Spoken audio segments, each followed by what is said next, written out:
Hello and welcome to today's briefing. I'm Dana and I'm joined by Matt. We're covering a wide range of stories today, from politics and economy to sports and entertainment. Hi, Dana. Thanks for having me. I'm looking forward to diving into the various topics. Let's start with the news that E. Jean Carroll has received over $5.6 million from Donald Trump following a jury's verdict that he sexually abused and defamed her. The payment comes 3 years after the initial ruling. That's right. The jury concluded in 2023 that Trump should pay Carroll $5 million in damages. It's interesting to see the payment has now been made after such a lengthy wait. The articles mention that the payment is a significant move in a protracted legal battle between Carroll and Trump. It'll be worth watching if there are further developments in this case. Absolutely. Legal battles like these can often have broader implications. Speaking of which, have there been any reactions from Trump's camp or any legal analysts on this payment? The reports don't mention specific reactions from Trump or his legal team, but it's likely we'll see more commentary as this story continues to unfold. Okay, got it. Let's move on to the next story. Counterterrorism police have confirmed that Anne Widdecombe was killed in a targeted attack. She was found dead last Thursday, and the police are now investigating the circumstances surrounding her death. That's quite a shocking development. What do we know about the investigation so far? The counterterrorism police have taken the lead, indicating that they believe the attack was deliberate and potentially linked to terrorism. So, are there any leads or suspects in the case?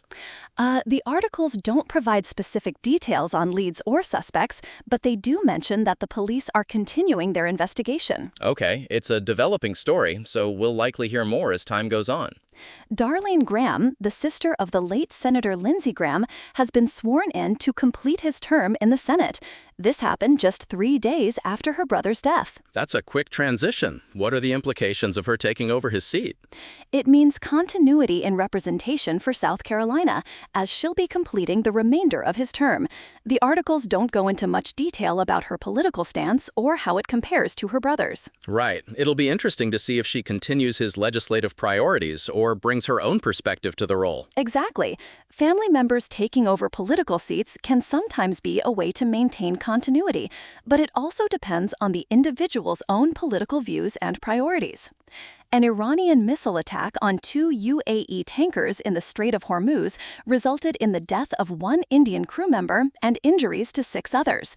The UAE has condemned the attack as a grave violation of international law. That's a serious escalation. What's the context behind this attack? It appears to be part of the ongoing tensions between Iran and the United States.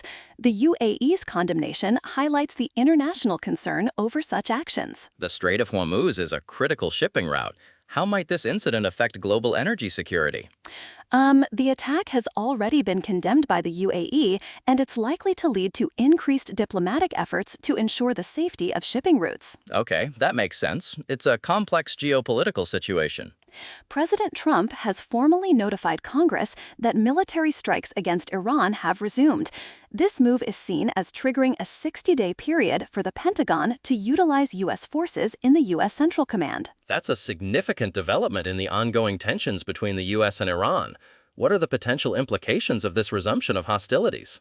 It could lead to further escalation and potentially draw in other regional actors. The articles mention that this notification is a formal step that has legal and political implications. So how does this affect the current diplomatic efforts or negotiations regarding Iran? The report suggests that this move complicates any ongoing diplomatic efforts as it indicates an active conflict. Okay, it's a challenging situation with many variables at play. New York has become the first state to impose a moratorium on large data center construction for 1 year. This is aimed at addressing concerns about rising power costs and strained water supplies. That's an interesting move. What are the main reasons behind this moratorium? The state wants to establish consistent environmental standards for future data center facilities. There's also a broader national debate about managing the infrastructure needed to support artificial intelligence. Data centers do consume a lot of energy and resources. How might this moratorium affect the tech industry? It's likely to slow down the rapid expansion of data centers in New York, at least temporarily, as the state assesses the environmental impact. That makes sense. Other states might follow suit if they see positive outcomes from this moratorium.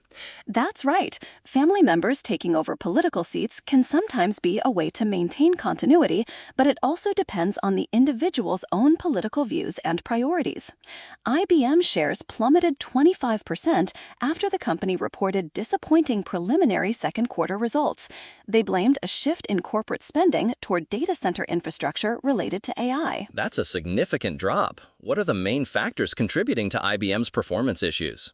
The company struggled to keep pace with the shift in corporate spending from software to data center infrastructure, which is being driven by the AI boom. So, is this a sign of broader challenges in the tech industry due to AI-related spending?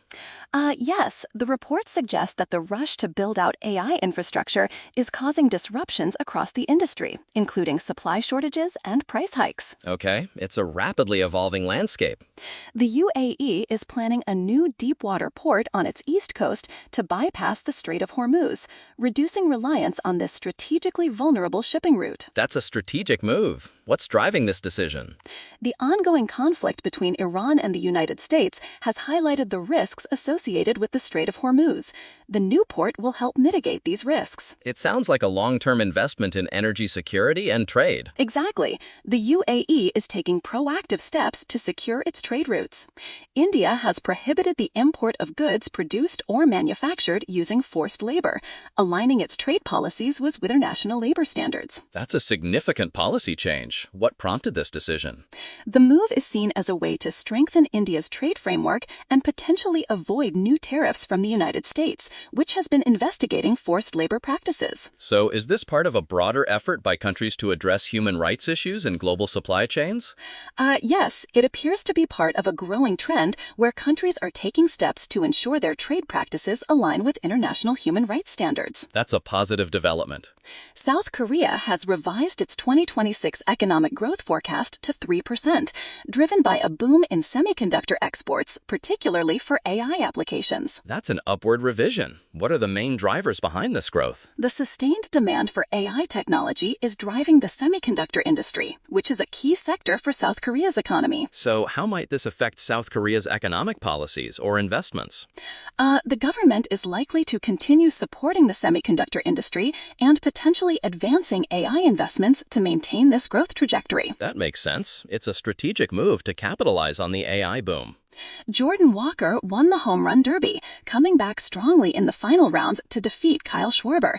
He became the first St. Louis Cardinal to win the event. That's exciting. What was the turning point in the competition for Walker? He homered on his last 5 swings in the final round, which was enough to overtake Schwarber's total. Wow, that's impressive. The crowd in Philadelphia must have been surprised by his comeback. Yes, Walker silenced the Philly Boo Birds with his performance, which was quite a moment. It's great to see young talent shining in baseball. Spain advanced to the World Cup final by defeating France 2-0, with Mikel Oyarzabal scoring from a penalty and Pedro Porro adding another goal. That's a convincing win. How did Spain manage to shut down Kylian Mbappe and the French team? Spain's strategy seemed to frustrate France, limiting their scoring opportunities. Lamine Yamal's play led to the penalty that Oyarzabal converted. So, what's next for Spain in the World Cup final? They'll be facing the winner of the other semifinal match. Spain's performance has certainly made them strong contenders. Okay, it'll be interesting to see how they match up against the next opponent. Peppa Pig is airing on Nick Jr., with various episodes scheduled throughout the day. For our younger listeners, I suppose, that's good news. What episodes are being shown? There's a range of episodes, including Hobbies and Biggest Picture in the World. It seems like a typical Season 9 lineup. Okay, Peppa Pig remains popular, I guess. Yes, it continues to be a favorite among young children. Justin Baldwin is challenging Blake Lively's request for nearly $7.5 million in legal fees amid their ongoing legal saga. That's quite a sum. What's the context behind this legal battle? The details aren't entirely clear, but it appears to be related to their work together on the film It Ends With Us. So how might this challenge affect the outcome of their legal dispute? Baldwin's legal team is arguing that Lively's request should be substantially reduced or denied. Okay, it'll be interesting to see how the court rules rules on this matter? Tom Cruise has appeared in a new trailer for the film Digger, where he plays an eccentric billionaire oil baron. The role marks a significant departure from his typical action hero persona. That's quite a transformation. What can we expect from the film?